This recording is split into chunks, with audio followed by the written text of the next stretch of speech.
until one night tragedy struck. Ada received a call from Ken, Ama's husband, that her twin sister Ama and her daughter had been involved in an accident while returning from the airport. Ada and her husband rushed to the hospital only to find out that Ama's child had died as a result of this accident.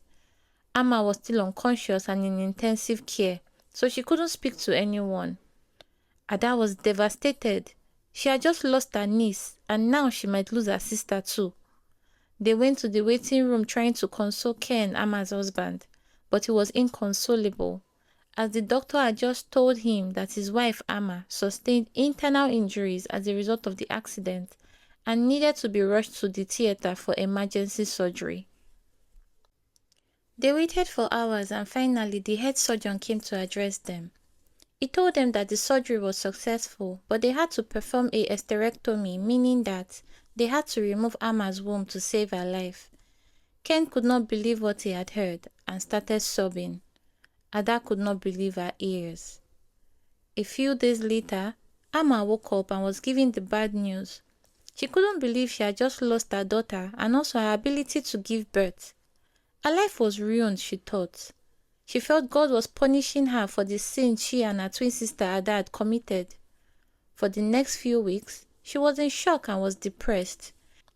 She cried uncontrollably and did not speak to anyone, including Ada. Ama became a shadow of herself. She couldn't come to terms with not being a mother anymore and not even being able to get pregnant again. Then one day, Ada went to see Ama with Adam, her 2-year-old son. Immediately Ama saw the boy, the first thing she said was, "My son!" and tears started to roll down her eyes. That was the first time after the accident that Ama had seen baby Adam, and all she could think of was how she pushed the baby out of her. Ada became uncomfortable and started to think, what does she mean by her son? Is she about to expose our secret? I can't let that happen, Ada thought to herself. After that day, Ama kept asking to see the boy, but Ada refused and kept reminding her of their agreement. Ama became furious. She had had enough. Her only child was alive, and she was done pretending. One day, Ama went to see Ada and told her she was tired of keeping their secrets and wanted her child back. That she couldn't live knowing she couldn't conceive and also knowing she had a child. Ada burst into tears and went on her knees crying. Do you want to ruin my life? Do you want to ruin our marriage? Our husband will never forgive us. Ama looked away and said, I don't care what our husbands think. The doctor said I can't have a child anymore, and I can't keep watching my son call you mommy. I am sorry, but I can't continue like this. That was when Ada knew that her life was about to be over.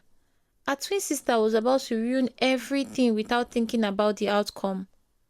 Out of desperation, Ada promised to give Ama everything she wanted, except the child, but Ama refused. A few weeks passed and Ada did not hear from Ama for a while, hoping Ama have come to terms with reality.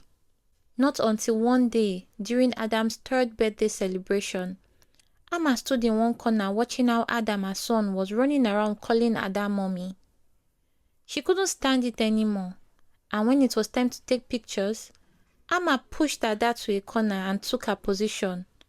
Everyone watched in shock, wondering what was happening. Ama screamed at the child, "She is not your mommy. I am.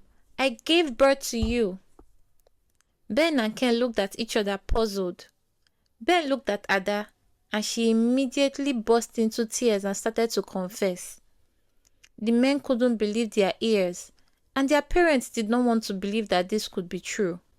Ama was not even bothered. All she wanted was her child. She did not care how many people she had hurt to get her son back. All she wanted was her son. That was the day the relationship between the twins got destroyed. They never reconciled. Ben and Ken never forgave their wives. Ada couldn't bear the shame, so she moved very far away. But Ama stayed back in her parents' house to take care of her son.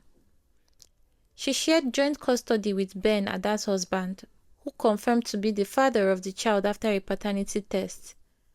Their lives never remained the same after that day. What did you learn from this? And do you think Amma is right to collect her child back? Please like, subscribe, and turn on the notification bell so when I post another interesting story, you will be among the first to watch. Thank you and remain blessed.